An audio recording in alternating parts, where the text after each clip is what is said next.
Olá, começa agora o programa Perfil. Aqui nós vamos falar além da política, dos projetos, dos trabalhos realizados nas comissões. O nosso objetivo é saber mais sobre a vida do vereador ou da vereadora.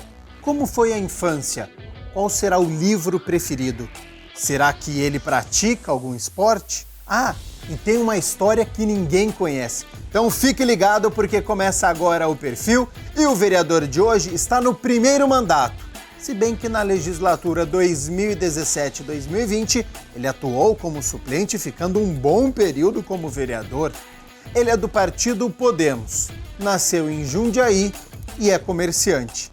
Já sabe quem é o meu convidado de hoje?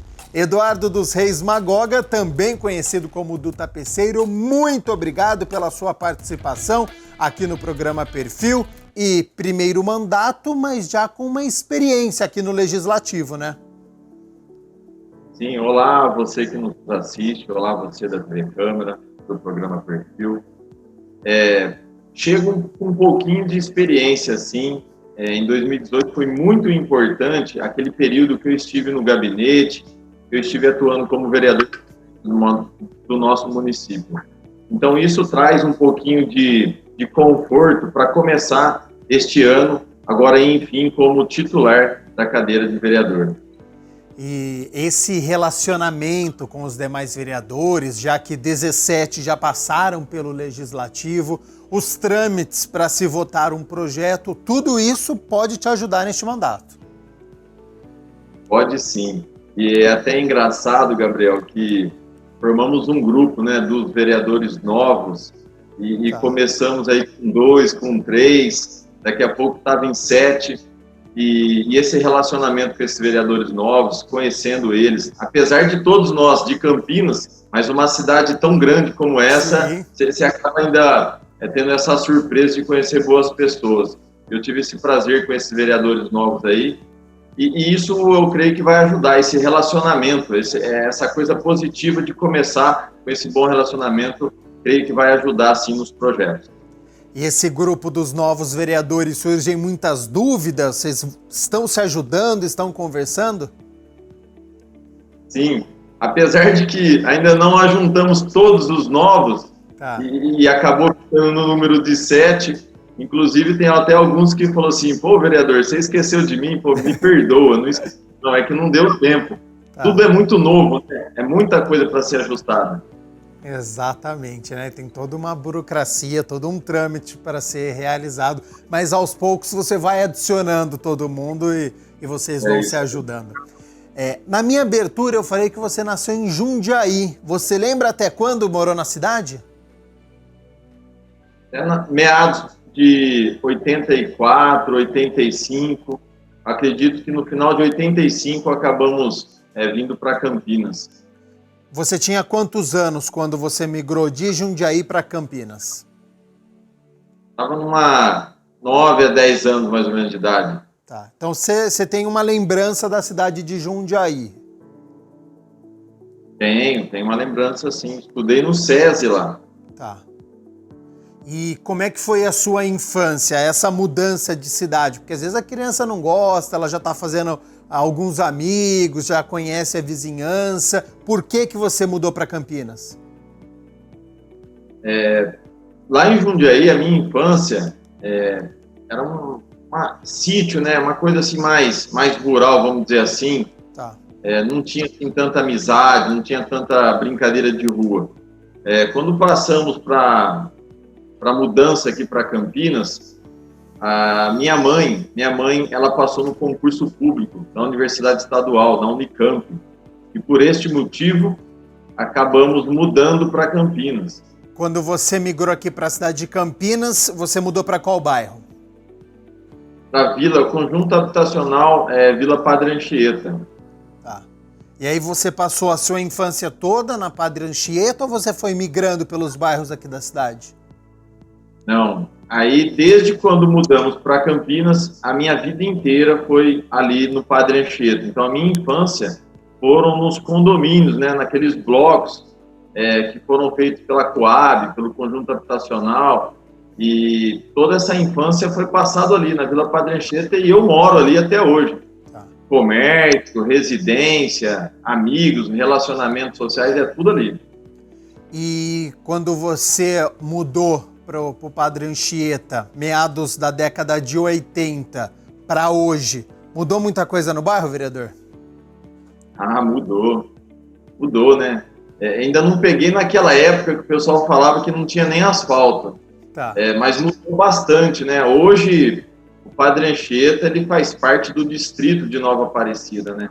Então, o nome já diz, é um distrito, então houve uma mudança enorme.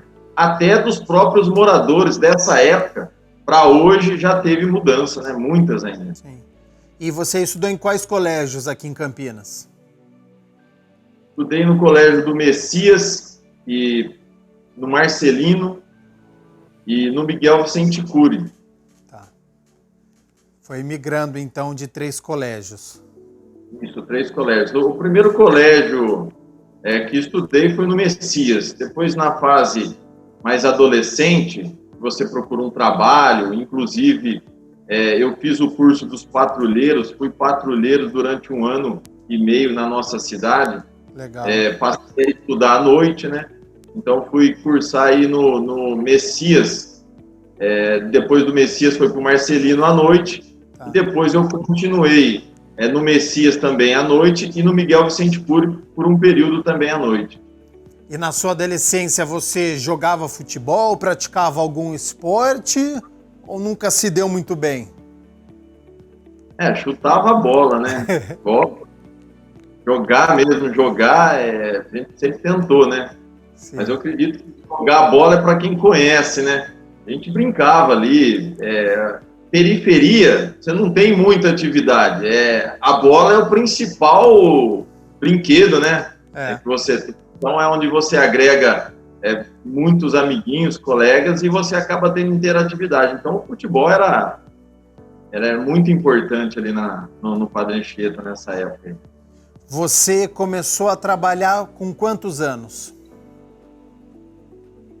Eu comecei no patrulheiro, né? Eu fiz o patrulheiro com meus 14 anos e foi nessa época que eu comecei a trabalhar. Trabalhei depois de formado no patrulheiro, Ordem Unida, aquela disciplina, né, que eles ensinam sobre a nossa cidade. Meu primeiro trabalho foi numa empresa chamada Matarazzo, ali perto do Balão da Bosch, na Via Anguera. E você começou a trabalhar por necessidade? Os seus pais falaram, preciso que você ajude aqui em casa. Foi por experiência? Você queria passar por essa situação? Como é que foi esse primeiro emprego? Olha, a minha família sempre, a parte da educação dela, minha mãe sempre disse que era para a gente procurar o que fosse melhor para nós. E que desde o momento que eu resolvesse fazer um curso, ou estudar, ou trabalhar, que seria já para a minha própria vida. Então, necessidade da família precisar que eu trabalhasse, não houve. Mas é aquela coisa, né, de adolescente, de você querer ter o seu dinheiro, você ter suas vontades, aquelas coisas que você quer comprar e ter, que a mãe não tem condições, mas ela mantém uma casa bem alimentada, mas não tem condições de trazer o luxo. Então, talvez por esses motivos, procurei trabalhar logo cedo. Assim que você se mudou para Campinas, você lembra qual foi o primeiro lugar, o primeiro ponto turístico que você foi? Você morava lá na Padre Anchieta, mas que lugar que você gostava de ir aqui na cidade de Campinas? Pra gente, né, tinha 2 pontos, que é o Bosque e a Lagoa do Taquaral, que são os principais, né, que naquela época tinha mais acessibilidade de transporte, porque às vezes não tem carro, não tinha essas coisas, então esses 2 pontos mesmo. Agora, Eduardo, você tem uma tapeçaria há mais de 25 anos. Isso foi passado de geração em geração, você que iniciou nesse ramo. Como é que foi a sua relação com esse emprego? Não foi passado de geração. A minha família, eu sou o único. E eu acho que vou ser o último. É difícil, né? Nenhum pai, hoje, acredito que não tem nenhum pai educando um filho para ser tapeceiro. difícil, todo mundo procura outras atividades. Mas o curioso que não foi uma coisa que eu acabei escolhendo na época foi porque eu gostava. Eu acabei visitando a loja de um amigo meu, que ele tinha tapeçaria atrás do 1º Distrito, e depois de eu sair do patrulheiro, fui passando em algumas empresas, trabalhei também na C&A Modas, trabalhei numa lavanderia ali na Rua Lusitana, e essas mudanças de trabalho foi tudo em busca de um salário melhor. Eu saí do patrulheiro porque ganhava um salário mínimo, ainda descontava da folha de pagamento a contribuição para o patrulheiro. E eu fui trabalhar numa lavanderia porque lá pagava um salário mínimo e meio. Eu saí da Matarazzo para trabalhar numa lavanderia. Entendi. Por conta do salário. Aí acabei até aprendendo a passar roupa na lavanderia porque pagava 2 salários mínimos e meio para quem sabia passar roupa. Dali eu acumulando funções, então. Fui aprendendo que eu queria ganhar mais, né? Aí trabalhei na C&A Modas aqui na 13 de Maio. E no período ali da fase do quartel, eu acabei ficando aí, frequentando, né, uma tapeçaria de um amigo meu. E ali eu vi que dava bastante dinheiro, sabe? Você fazia um trabalho rápido e aquilo ali gerava uma renda enorme. Eu falei, não, esse negócio aqui é bom. E eu fiquei de olho ali, né? Quando ele fechou, eu resolvi começar a fazer por conta. Então fui aprendendo meio na marra, de curioso mesmo, até chegar nos dias de hoje, né? Depois de muito tempo aí na profissão como tapeceiro. Então, neste começo, você não sabia vender tapete, porque eu acredito que seja difícil, porque tem muitos nomes, muitos modelos, tecidos. Não é uma coisa que a gente está acostumado, né? Não é. E foi tudo na raça, viu? Ninguém me ensinou, não. Não tinha um curso no Senai pra gente fazer nessa época disso. Então, não. E você tinha que pesquisar, porque também na época, acho que já tinha internet quando você começou, década de 90? Não. Também não tinha, né? E para pesquisar os modelos, para ver tecido, quando alguém chegava e pedia alguma coisa específica, como é que era esse começo? O primeiro trabalho acho que demorou um mês para ficar pronto. Era tudo bem lento para não cometer o erro, né? Porque afinal de contas a gente queria receber o serviço depois de pronto. Mas eu creio também, Gabriel, que nós vamos descobrindo o nosso dom ao longo do tempo. E eu já tinha esse dom de artesão, de essa sensibilidade para fazer uma costura, uma decoração. Então, isso só foi fluindo dentro de mim e acabou dando tudo certo. Tudo certo. Que bacana. E nessa época que você começou, você tinha por volta de 27 anos, uma tapeçaria? Não, eu comecei quando eu tinha 17 anos, mais ou menos, que eu trabalhava com tapeçaria. Tá. Então foi nesse período que eu peguei firme, de 17 para 18, que eu comecei realmente a assumir esse papel de empreendedor, de autônomo, de aprender essa profissão. Quando que na sua vida você decidiu se filiar a um partido político? Alguém na sua família já tinha concorrido, já tinha participado? Você já tinha vivenciado neste meio ou não? Não. Ao longo do tempo da minha vida como comerciante, a gente sempre participou do bairro, do distrito, de melhorias, de reivindicação. Tinha liderança no futebol, né, porque tinha os campeonatos amadores, tinha o trabalho social que nós gostamos sempre de fazer, inclusive sou fundador de uma ONG chamada Amigos da Tapeçaria, porque a minha tapeçaria era repleta de pessoas, muitas pessoas passavam por lá todos os dias, então ali se formamos aí uma ONG chamada Amigos da Tapeçaria. Então, por conta de você ser um comerciante, portas abertas numa região onde todo mundo precisa de uma ferramenta, precisa de um carro, desce lá no Duque, o Duque está aberto e vê se ele tem. Então você acaba se destacando um pouco na sua região. Referência. Você vai convivendo. E aí é uma pessoa que precisa de um favor, que precisa de algo que você acaba fazendo. Então foi despontando essa liderança naturalmente. Mas nunca pensei em ser político, não. Não tenho minha família não tem esse perfil, tá? Foi em 2011, a convite de um amigo nosso que era o candidato. esse amigo nosso era o candidato, ele acabou tendo um problema, e para que não ficasse ninguém sem sair, pediram para mim sair candidato em 2012 pelo partido do PTB, na época. E o que a sua família pensou a partir do momento que você se filiou a um partido político e que concorreu nas eleições de 2012? Olha, não foi bem aceita essa notícia pela minha família, não foi bem aceita. Eu lembro que minha mãe, ela não tinha um pé atrás, tinha os dois. Tá.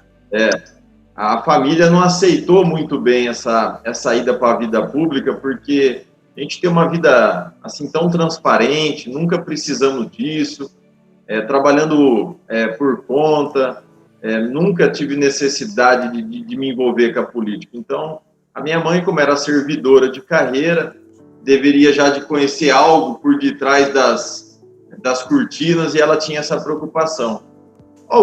Dois irmãos meus apoiaram a iniciativa, mas uma boa parte da minha família não aceitou no primeiro momento que eu tivesse envolvido na vida pública, por conta de se corromper, de entrar em escândalos e de tudo isso daí. Mas hoje, com a credibilidade que vocês estão tendo, essa imagem mudou. De 2012...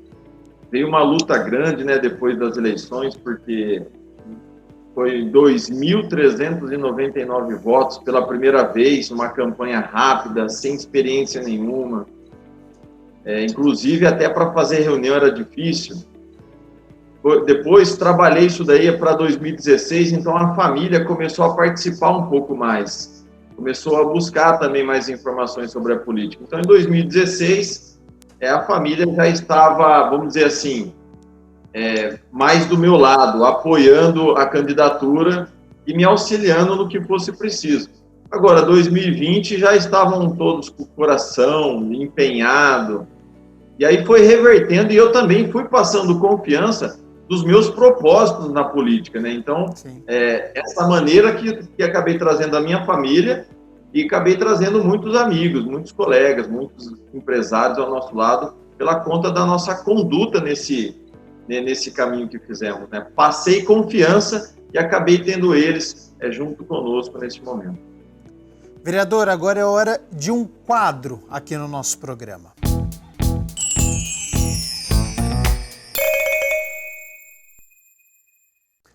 O que ninguém sabe, uma história, uma curiosidade, alguma coisa que te aconteceu, que quem está em casa não tem a menor noção, mas que é verdade. Que história que você tem para contar para a gente?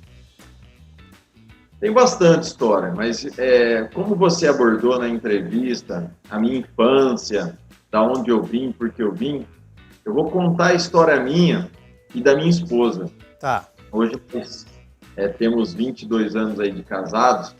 E como no começo do programa eu disse que eu mudei para Vila Padre Anchieta, mudamos num condomínio que chama Santa Mônica, no Bloco G. O apartamento que eu morava era o 43. Tá. E a Patrícia também morava nesse condomínio. Ela morava no apartamento 53. E como toda criança, toda infância, eu não tinha um bom relacionamento com ela. A gente tinha, assim, mal se olhava. Tá. E passamos 10 anos convivendo, sem falar um bom dia, sem falar praticamente poucas coisas durante essa infância nossa. Certo. E o curioso é que, dessa época até minha idade de 17 anos, é como se a Patrícia não existisse e não morasse ali no condomínio.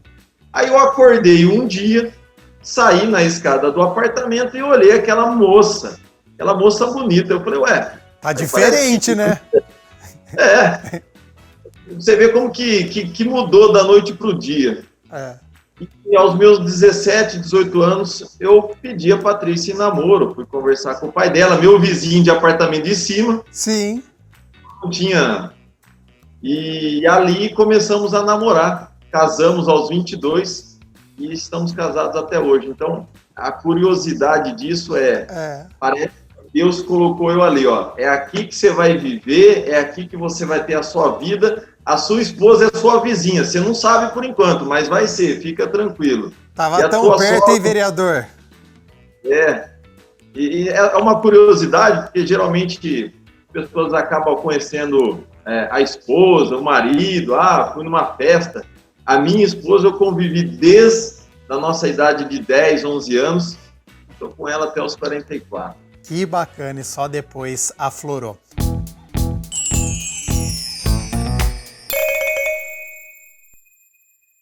Vereador, para a gente poder encerrar aqui, um último quadro que são as preferências. Eu vou falando aqui e você vai me dizendo o que você gosta mais. Seu livro preferido?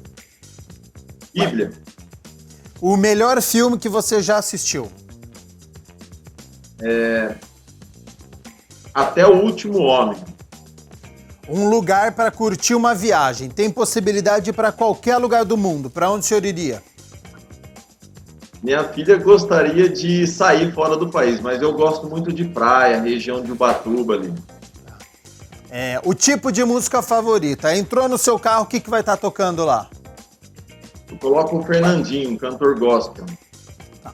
Comida preferida. Tem um chefe lá, vai preparar qualquer prato para você. O que você vai pedir? Pode fazer macarrão. Uma massa, boa. E pra gente encerrar, um sonho. Olha, eu tenho um sonho de hoje, esse atual, é da mesma maneira que eu entrei com dignidade, com caráter na vida pública, também tenho um sonho em sair e poder ter esse trabalho realizado. E aí os próximos sonhos, depois dos outros passos.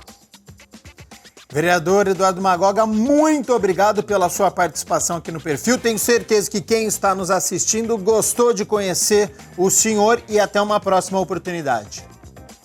Muito obrigado, eu que agradeço. Eduardo Magoga participando aqui do Perfil. Muito obrigado a você aí pela companhia e pela audiência. Até a próxima. Tchau, tchau.